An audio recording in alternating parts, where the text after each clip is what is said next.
Hi, everyone. I'm Joan Raymond, and this is our weekly live stream where I'm answering questions and we're talking about writer stuff. And I put a comment in the chat just to make sure because last week comments were not working. So, Ken, I see you're here from Central Illinois. Thank you for being a loyal watcher.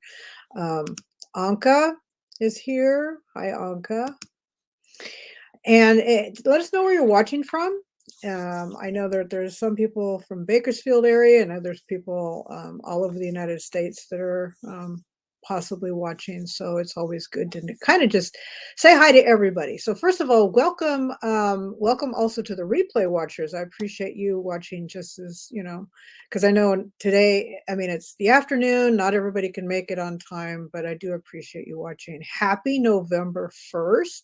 I actually have long sleeves on from our warm weather that we had a couple of weeks ago. Now we're down into the 70s, and I think we're going to be in the 50s. And I know, Ken, where you are, it's very damp and wet, but we're expecting 60% chance of rain tonight. And while this is not a weather report, I just am very excited that we're supposed to have rain, not just tonight, but maybe tomorrow night and Thursday too. So that's, this is when Californians go outside and we dance in the rain, and we post all kinds of pictures on Facebook because we don't know what rain looks like, especially where we are. So anyway, today we are talking about the words that you should not use when you're writing.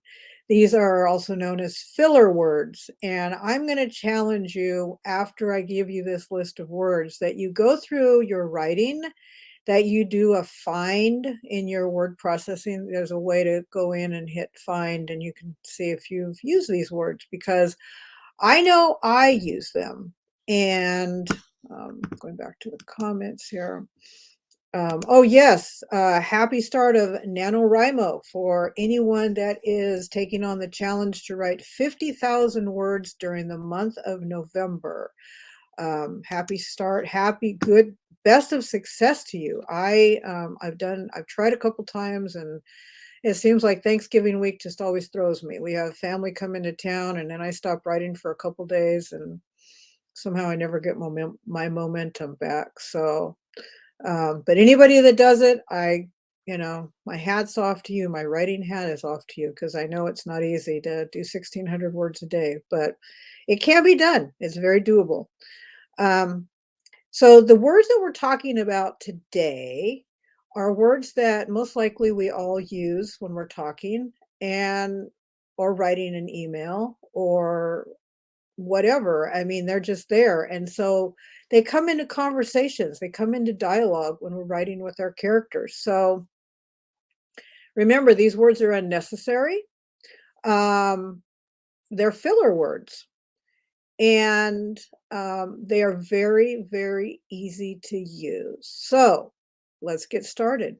When I go into this, I will have to go back to the comments. So the very first word were words very and really. It was a very good afternoon. It was a good afternoon. I really had fun. Just say I had fun. It was a really scary ride. The ride was scary. The ride frightened me. Um, Look in your writing and see, have you used the word very? Have you used the word really? Because both of them, if you take these words out, um, really, for the most part, really, see, I said it. uh, for the most part, no one is going to notice, and you will find different ways to write sentences without using the words very or really. Next no word. And if you have questions, let me know, and I'll go back to the comments here. Next word, just. I just want to go to the store. Take out the word just. I'm going to the store. Ken says, I have used very in dialogue. Yes, we use it a lot in dialogue. Is that you personally, or is that for your characters? I'm sure you're talking about your characters, but yeah, it's like these are the words that don't need to be there. If you're looking to cut 100 words, 200, 1,000 words from your 90,000 word your story, because my last one was 91,000 and I had to cut a lot of words out of it. And I went back and it was pretty much a lot of these kind of words that I had done. So just does not need to be there. Just a minute, you know, uh, characters saying thank you very much. Yes. Um, you could say thank you muchly. Thanks so much. How about that one, Ken? Let's go to another one. How about this? Basically, I have to go to the store. Basically, this is the way to do it. No, just I have to go to the store. This is how to do it. Basically, this is how we make a cake. Basically, this is, and these are words that do not need to be. Yeah, Kim said that works. Yeah, we don't need to say basically, just like we don't need to say just or very and really. And like I said, I challenge you after we're done here, go to a work in progress, pick a chapter and do a find for each of these words I'm going to give you. And just for fun, if you have the courage to do so, we're not going to make fun of you. Put down how many times one of these words occurred just in a chapter. If you've done it the right way, there shouldn't be a whole lot of them. But if you've done it the way that I've done it in the past, you might be really surprised, like, oh my gosh, there's 10 of them in one chapter. Let's go on to the next word. How about this one? So, how many of us have our characters start with a sentence? So, blah, blah, blah, blah. So, let's go to the store. So we basically need to go to the store. That one, or, we basically really need to go to the store. That can just be let's go to the store. You can find some of these words, multiple words in one sentence, and you'll be like, oh my gosh, did I really just write that? I find myself doing so a lot. So blah blah blah in dialogue, because it's like, well, maybe that's the way the person talks. In reality, if I took out all the so's, I would save 100 words. um, I don't usually will use the word basically a lot, but I do use the word just a minute, or just wait a second, or something like that.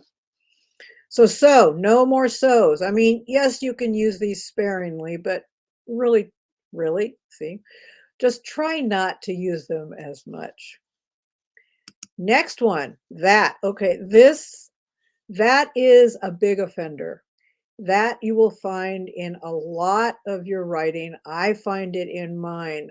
Um, there are places where like that dog is the one I want. It's kind of hard to get around saying, or that's the house I want to buy, or something like that. But if you're just talking in a sentence, um, you know, we really need to go to that store. We just need to go to the store. We don't need to say that. People will know that. And when I'm editing for people, I will highlight all the times they say the word that, and they go back and they look at it and they're like, "You're kidding me. I said it this many times, sometimes multiple times in a sentence," which, we always give extra brownie points for that one. But so there I go. See, so is one of those words you just automatically start using, and then you get in the habit of it, and you think your characters need to use it too. And I apologize for sniffing. I sneezed just before I came on here, so no problem, Sandy. Glad you're here. So anyway, I'm going to find myself saying these, and I'm going to be like, okay, I know I use them too, but I'm not writing dialogue. I'm talking. I should still not use them in my talking dialogue either. Any questions on these so far? The very, really, just, basically, so, and that. Do you find yourself using these words? Do you have alternate ways that you will not use them? I guarantee you that the word that is probably one of your most misused words. Another way to write that sentence would be, I guarantee you've used the word that too many times. It's just it's an easy word to fall back on. Sandy asks, can I view the beginning again? Yes, after I am completely done with this, the replay will be up forever. It's in the group.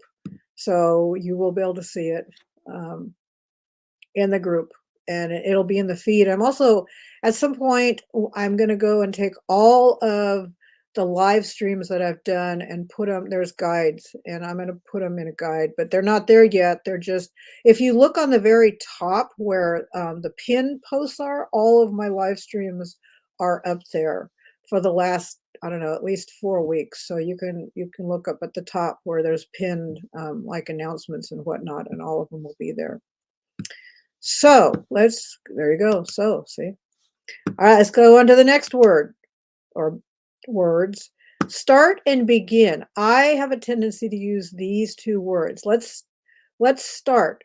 They started walking down the street. No, they walked down the street. Let's begin to do this. Let's just do this. Oh, there's the word just. See, don't use the word just.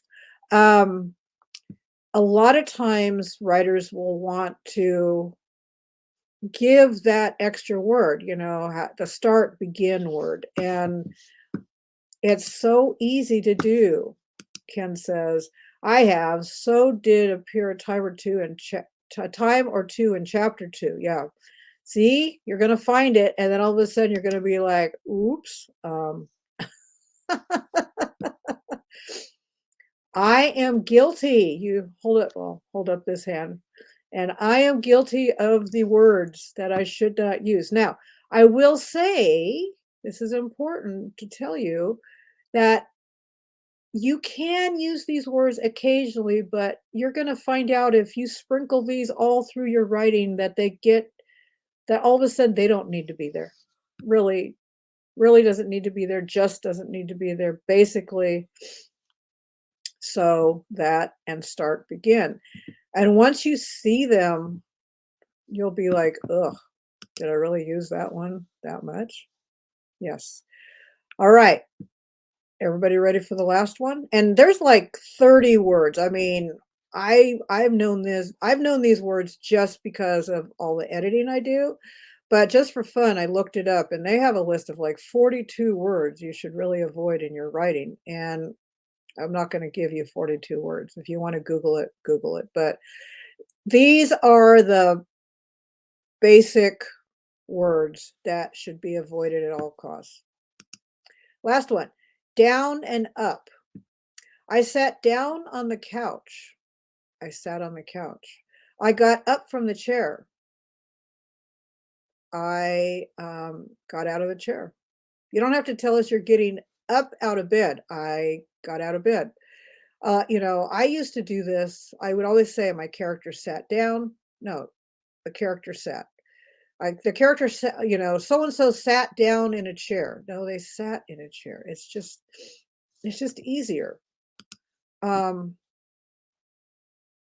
went up the stairs. I climbed the stairs. I went down the stairs. No, I descended the stairs. So you'll find that a lot of these kind of like teeny words are just very redundant. And they're kind of just, like I said, they're filler words. They're unnecessary. So I am going to challenge you after you've watched this, or some of you might be doing it while you're watching it, but go to a work in progress. Go to something that you've written. Hopefully something that has at least 1,000 words or more in it. A couple chapters would be good. Ken said, I am an offender of these. I was also a big offender of the word then. Yes, then is another offensive filler word. I didn't put it in here, but then we went to the park. No, we went to the park. You want to just tell everybody step by step. You know, they began to walk down the stairs, then they went to the street. No, they descended the stairs and took off to the park. You don't have to say then. It's kind of like our habit of first, second, third. I did this first, then I did this, then I did that. Well, think about how characters actually talk. Do they really say that all the time? Probably not.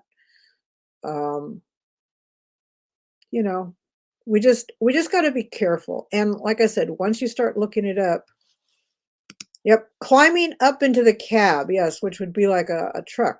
He climbed into the cab. Now we know that like in a either a diesel cab or I'm sure like a fire truck cab or something, you are going up, but he went into the cab. He climbed into the cab.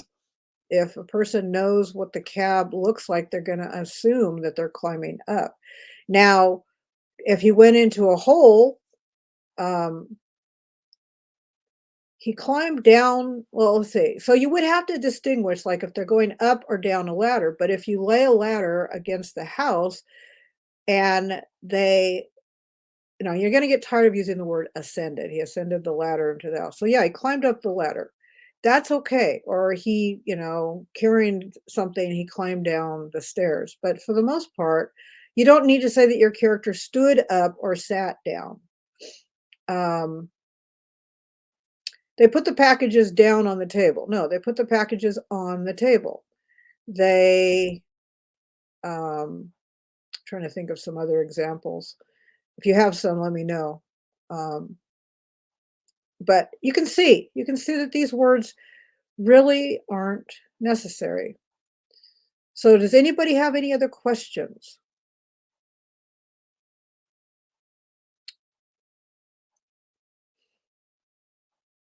I know that I'm like a 30-second delay behind you watching, so um, I'll wait for a few minutes.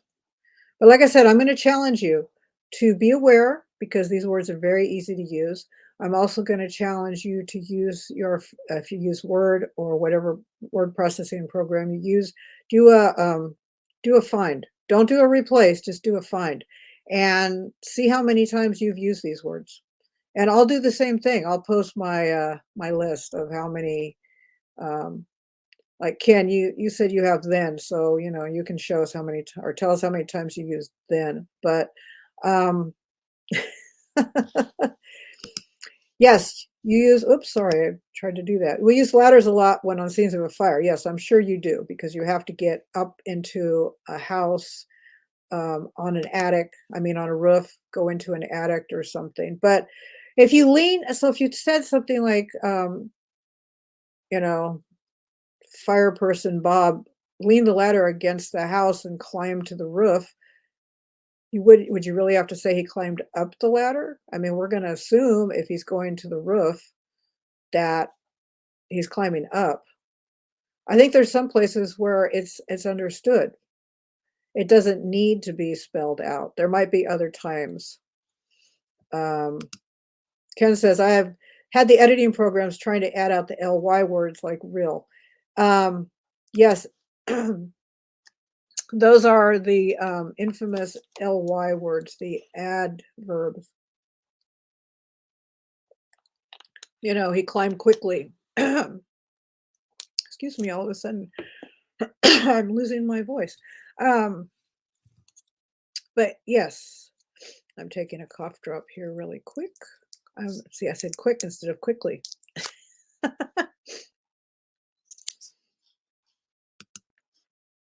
Ken says, I say climb to the second floor and vanish through the window. Yep, see, you didn't have to say climbed up to the second floor and vanished through the window.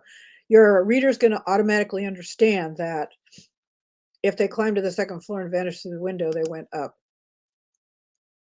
You could probably say they climbed into the basement, or how would you say that one, Ken? Instead of down into the basement, would you say they opened the access way and went into the basement? I mean, that's what I would assume because I would understand that if there's a way to get into the basement. I know we don't have a basement here where I live, and most houses in Bakersfield don't. There's a few that do.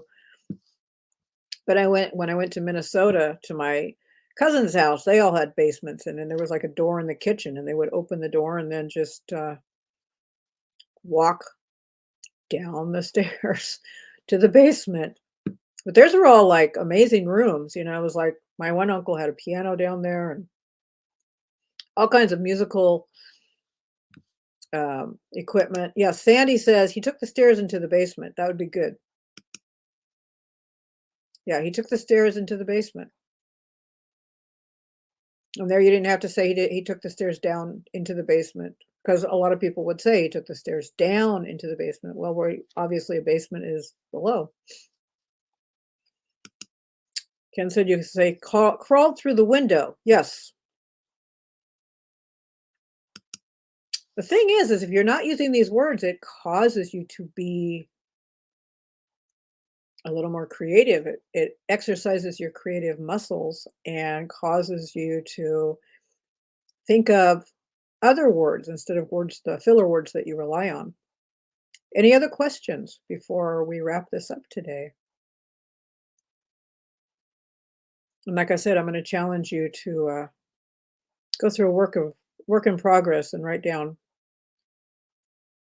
if you've used any of these. I know I have.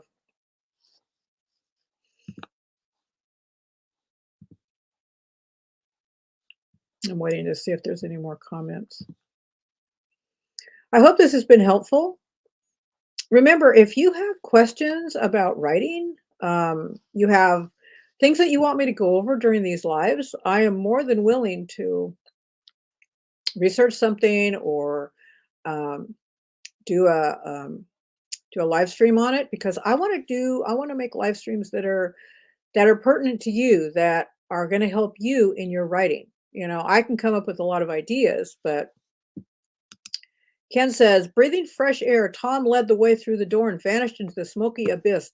Awesome. That is excellent. That's like, you know, and we're going to know where Tom is breathing fresh air.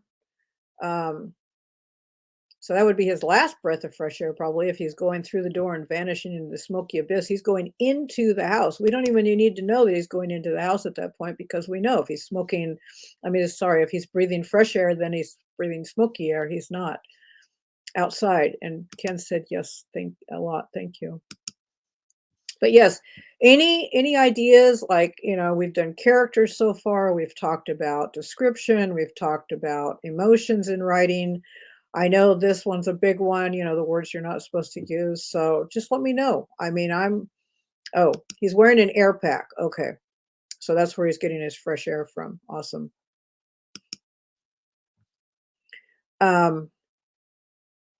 My goal is to go live every Tuesday at this time to help you. So, mark it on your calendar and seriously, would you put a comma after air? Breathing fresh air, comma. Yes, you would. I don't think we're doing grammar correction here, but thank you, Sandy. Yes, breathing fresh air, comma. Tom led the way through the door and vanished into the smoky abyss. Ken says, SCB, self-contained breathing apparatus. Thank you. So that's the tank that you wear. How long do you have, Ken? Did I hear sometime it's like 30 minutes or less? Or how much air is actually in one of those SCB apparati on average that you could stay inside with no clean air? Which has nothing to do with words you're not supposed to use, but I'm just curious.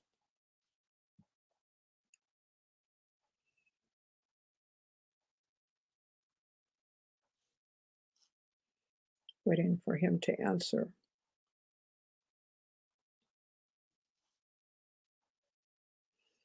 Any other questions? Sandy, do you have any other questions? I know Anka was here. I'm not sure if she's still watching or she has questions. I know a couple other people have been watching too. So, and Ken, you can always put the answer to that after we're done. Ooh, let's all watch Chicago Fire. I bet you anything, Ken would have some really. Oh, still here, no questions. Okay. So Ken says, forgot the answer. Okay, 30 minutes, and now they have 45-minute bottles. I have sucked a bottle in 20 minutes or less. It all depends on how hard you're working. Yes, I would. That would be understandable that if you are breathing harder, you're going to go through the air much faster. So 20 minutes, that's still a long time to be inside a house that's burning around you. That's very scary. Sandy said, let's go watch Chicago Fire. Ken, you want to make any comments on that one? How realistic is Chicago Fire to what really happens? From what I've heard, a lot of times Chicago Fire and some of those focus more on the romance factor. I've heard some places say that they actually go into a room, they don't even have a fire hose with them. I mean, there's like all kinds of mistakes that they make. There's some that are actually being on in Ken's group, his fire and author writers. I'm sorry, I'm saying that wrong. Sorry, Ken. But I know that the one show that they all talk about is Emergency, the old Emergency from a long time ago. That had firemen or firefighters, first responders that were on set and helped them. So Ken says the bell rings when you have 5 minutes or less. Not realistic at all. Station 19 is the worst. So there you go. If you're going to watch Chicago Fire, do not take it as what really happens. Or if you watch Station 19, not that we're trying to put down those shows, they are Hollywood or wherever they're made. They're made so people will watch them. But if you want something realistic, yeah, probably not your go-to. And listen to see how many times they say basically up, down, that, start, begin, so. Oh, there you go. See, Emergency had script approval of the LA Department of Fire Department. Yes, I've read that they were really picky about their scripts. You know, and it's still a good show. My husband will watch it from time to time. So anyway, we've kind of gotten off a topic just a little bit, but I always enjoy talking with Ken. Sandy said, I loved Emergency. Yeah, and you can still watch it. Good old Gage and DeSoto and Dixie and, all those amazing people. Anyway, I enjoyed talking to Ken, all of his, not just adventures, but he's really great if you're writing a scene. His whole group is great if you're writing a scene with first responders in it. So thank you so much for watching. For everyone that's going to come back and watch the replay, who have been watching the replay, thank you so much for being here. Like I said, try to post all your mistakes in there if you feel like it. I'm curious because I will do mine. And if you have questions afterwards, just post them and I'll check the group and get to them. And always, if you have a question about writing, post it in the group and it'll give me an idea for what you want for the next live stream. Anyway, like I said, happy November 1st for those that are doing Nano. Best of success, and we'll see you again next week.